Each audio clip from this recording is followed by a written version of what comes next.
আসসালামু আলাইকুম ওয়া রাহমাতুল্লাহি ওয়া বারাকাতুহু। দেশে এবং প্রবাসে যে যেখান থেকে আমার এই ভিডিওটি দেখছেন সবাই কেমন আছেন? আশা করি সবাই ভালো আছেন, সুস্থ আছেন। আমি আছি আপনাদের সাথে মালয়েশিয়ার কুয়ালালামপুর থেকে। শুরুতে জানিয়ে দেবো আজকের দিন তারিখ এবং সেই সাথে জানিয়ে দেবো মালয়েশিয়ার কয়েকটি মানি এক্সচেঞ্জ হাউসে রিঙ্গিতের বিনিময়ে টাকা রেট, মালয়েশিয়াতে স্বর্ণের বাজার কেমন আছে সেটা জানিয়ে দেওয়ার চেষ্টা করব। আর বর্তমান দেশের পরিস্থিতি অনুযায়ী সকল প্রবাসী ভাই বোনদের উদ্দেশ্যে একটা কথাই বলবো, বর্তমানে আপনারা কেউ এখন দেশে কোনো টাকা পয়সা পাঠাবেন না। কারণ এখন বাংলাদেশের সকল ব্যাংক এবং বিকাশ বলেন যেগুলো মানে সকল কিছু বন্ধ, সেই ক্ষেত্রে বলবো এখন কোনো টাকা পয়সা পাঠাবেন না।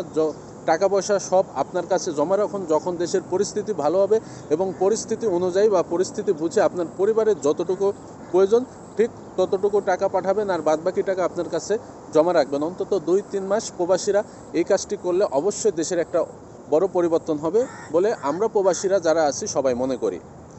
তো এবার জানিয়ে দেবো, জাস্ট আপনাদের একটা ধারণা দেওয়ার চেষ্টা করব বা জানিয়ে রাখার চেষ্টা করব মালয়েশিয়াতে কোন মানি এক্সচেঞ্জ হাউস আজকে কত টাকা রেট প্রদান করছে।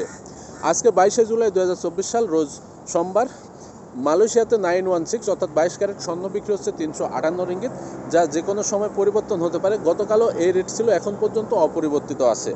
পরিবর্তন হলে আপনাদের জানিয়ে দেওয়ার চেষ্টা করব। এবার জানিয়ে দেবো মালয়েশিয়ার কয়েকটি মানি এক্সচেঞ্জ হাউসে রিঙ্গিতের বিনিময়ে টাকা রেট কেমন আছে। অ্যানুয়াল মানি ট্রান্সফার তারা আজকে 1 রিঙ্গিতের বিনিময়ে যে কোনো ব্যাঙ্ক অ্যাকাউন্টে দিচ্ছে 25 টাকা 25 পয়সা, পিন নম্বরে দিচ্ছে 24 টাকা 95 পয়সা, বিকাশ ওয়ালেটে দিচ্ছে 25 টাকা 20 পয়সা। রিয়া মানি ট্রান্সফার তারা আজকে যে কোনো ব্যাঙ্ক অ্যাকাউন্টে 1 রিঙ্গিতে দিচ্ছে 25 টাকা 20 পয়সা, পিন নম্বর এবং বিকাশ ওয়ালেটে দিচ্ছে 25 টাকা 5 পয়সা। অগ্রণী রেমিটেন্স হাউস তারা আজকে বাংলাদেশের যে কোনো ব্যাঙ্ক অ্যাকাউন্টে 1 রিঙ্গিতের বিনিময়ে দিচ্ছে 25 টাকা 32 পয়সা। অগ্রণী ব্যাংকের পিন নম্বরে দিচ্ছে 25 টাকা 7 পয়সা এবং অন্যান্য ব্যাংকের পিন নম্বরে দিচ্ছে 25 টাকা। সিবিএল মানি ট্রান্সফার তারা আজকে যে কোনো ব্যাঙ্ক অ্যাকাউন্টে 1 রিঙ্গিতের বিনিময়ে দিচ্ছে 25 টাকা 20 পয়সা। ক্যাশ পিক আপ বা পিন নম্বরে তারা দিচ্ছে 24 টাকা 95 পয়সা। বিকাশ এবং নগদ ওয়ালেটে তারা দিচ্ছে 25 টাকা 15 পয়সা। Max money exchange remittance house তারা আজকে ব্যাঙ্ক অ্যাকাউন্টে 1 রিঙ্গিতের বিনিময়ে দিচ্ছে 25 টাকা 25 পয়সা, পিন নম্বরে দিচ্ছে 25 টাকা। ওয়েস্টার্ন ইউনিয়ন তারা আজকে যে কোনো ব্যাঙ্ক অ্যাকাউন্টে 1 রিঙ্গিতের বিনিময়ে দিচ্ছে 25 টাকা 29 পয়সা, যে কোনো পিন নম্বরে দিচ্ছে 25 টাকা 14 পয়সা। ইসলামী ব্যাংক, ডাচ বাংলা এবং ব্যাংক এশিয়ার পিন নম্বরে তারা দিচ্ছে 25 টাকা 24 পয়সা। লোটাস রিমিট এক্সচেঞ্জ মানি হাউস তারা আজকে যে কোনো ব্যাঙ্ক অ্যাকাউন্টে 1 রিঙ্গিতের বিনিময়ে দিচ্ছে 25 টাকা 26 পয়সা, ক্যাশ পিকআপ বা পিন নম্বরে তারা দিচ্ছে 25 টাকা 5 পয়সা। ইনস্টাপে ই ওয়ালেট মোবাইল অ্যাপস তারা আজকে যে কোনো ব্যাঙ্ক অ্যাকাউন্টে 1 রিঙ্গিতের বিনিময়ে দিচ্ছে 25 টাকা 15 পয়সা, ক্যাশ পিকআপ বা পিন নম্বরে তারা দিচ্ছে 25 টাকা। বিকাশ, রকেট নগদ, উপায় ই ওয়ালেটে তারা দিচ্ছে 25 টাকা। মার্সেন্টেড মানি ট্রান্সফার তারা আজকে যে কোনো ব্যাঙ্ক অ্যাকাউন্টে 1 রিঙ্গিতের বিনিময়ে দিচ্ছে 25 টাকা 25 পয়সা, পিন নাম্বার এবং বিকাশ ওয়ালেটে তারা 1 রিঙ্গিতের বিনিময়ে দিচ্ছে 25 টাকা 5 পয়সা।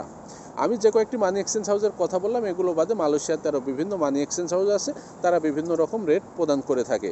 আর এই রেট যে কোনো সময় যে কোনো মুহূর্তে পরিবর্তন হতে পারে এবং এলাকার ভিত্তিতে রেট কম বেশি হয়ে থাকে, সেটা আপনাদের জানিয়ে রাখি।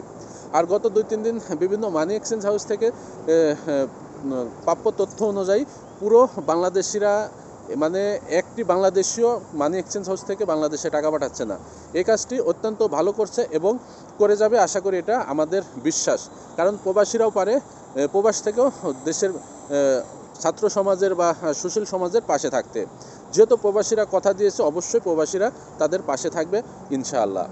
আর অনেক প্রবাসী ভাই বন্ধু আছে যে আপনার বাড়িতে কথা বলতে পারছেন না, বা অনেকেই হয়তো হ্যান্ডফোনে ফোন দিয়ে কথা বলছেন, বাটন ফোনে ফোন দিয়ে কথা বলছেন, তারা টাকার পয়সার কথা বলছে কিন্তু আপনি টাকা পয়সা পাঠাতে পারছেন না। এটা আপনার পরিবারকে আপনাকে বোঝাতে হবে যে কারণ সকল সার্ভিসগুলো বন্ধ, ব্যাংক বলেন, বিকাশ, রকেট, নগদ, অর্থাৎ যেহেতু বাংলাদেশে ইন্টারনেট টোটালি বন্ধ, তাহলে সেই সার্ভিসগুলো কিভাবে চলবে। তবে আপনাদের কাছে আরেকটি প্রশ্ন রেখে যেতে চাই, গতকালকে যে রায় দিয়েছে এই রায়ের বিরুদ্ধে কিন্তু সকল ছাত্র সমাজ বলেন বা সুশীল সমাজ বলেন তারা বিরুদ্ধে অবস্থান নিয়েছে। কিন্তু প্রশ্ন হচ্ছে, সময় টিভি যে প্রচার করছে সংবাদ এবং সময় টিভি যে লাইভ অনুষ্ঠান প্রচার করছে, সময় টিভি নেট কোথায় পেল? অন্যান্য টিভি চ্যানেল যেখানে কোনো নিউজ বা কোনো কিছু করতে পারছে না, শুধুমাত্র সময় টিভি তারা কিভাবে এই নিউজ লাইভ প্রচার করছে বা এই তথ্যগুলো প্রচার করছে? সেক্ষেত্রে অবশ্যই সরকারের এখানে কোনো হাত আছে বা সরকারের এইখানে কোনো কিছু আছে। সেজন্য বলবো সময় টিভিকে বয়কট করার সময় এসেছে। আর আমি তো শুরু থেকে সময় টিভি বলেন, ডিবিসি বলেন, এগুলো কোনো কিছু দেখি না বা এগুলো পুরাটাই বয়কট করে রাখছি। তো আশা করি আপনারাও যদি পারেন তাহলে অবশ্যই এগুলো থেকে দূরত থাকবেন। আর দেশের ছাত্র সমাজ এবং জনগণের পাশে থাকার জন্য সকল প্রবাসী ভাই বোনদেরকে আহ্বান করব। সবাই সুস্থ থাকবেন, ভালো থাকবেন। আবারও আপডেট নিয়ে আপনাদের সামনে আসবো। আর সর্বশেষ আপডেট সবসময় আমি আমার পেজ থেকে জানিয়ে দেওয়ার চেষ্টা করব। আর অবশ্যই আপনি কোথা থেকে আমার এই ভিডিওটি দেখছেন কমেন্ট করে জানিয়ে যাবেন। আর ভিডিওটি যদি ভালো লাগে তাহলে শেয়ার করে বন্ধুদের দেখার সুযোগ করে দেবেন। আর প্রতিদিন আপডেট পেতে অবশ্যই পেজটি ফলো করবেন। আর যদি ইউটিউব চ্যানেল থেকে দেখেন তাহলে অবশ্যই চ্যানেলটি সাবস্ক্রাইব করে পাশের বেল আইকন বাটনটি ক্লিক করে রাখবেন।